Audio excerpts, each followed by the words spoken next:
Why is change so hard? Even when we know change is good, like starting a healthier habit, moving forward after a breakup, or learning something new, a part of us resists. We hold on to the old, even when it no longer serves us. Think back. Maybe you felt nervous your first day at a new school or workplace, or maybe after losing something important, you struggled to believe something better could come. That heavy, uncomfortable feeling? That's your brain doing exactly what it's designed to do. The brain loves the familiar. Routines create neural pathways, like well-worn trails in a forest. When something changes, those trails suddenly feel blocked, and the brain panics. Where do I go now?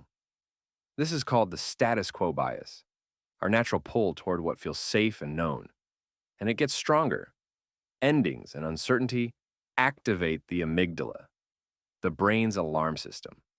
That's why change can feel like fear, loss, or even grief. It's not weakness, it's biology. But here's the beautiful part. The same brain that resists change is also built to adapt.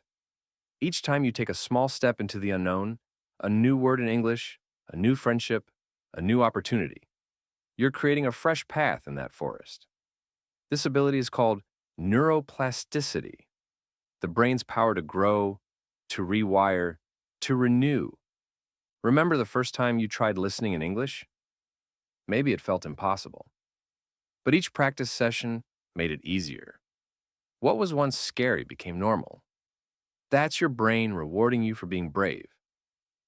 So, why is change so hard? Because your brain is protecting you. But why is change so powerful? Because every time you face uncertainty, you're building courage, flexibility, and growth.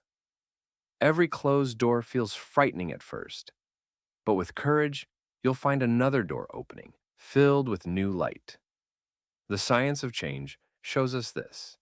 Fear is natural, but growth is inevitable. So the next time life asks you to change, smile, because your brain is ready and your future is waiting.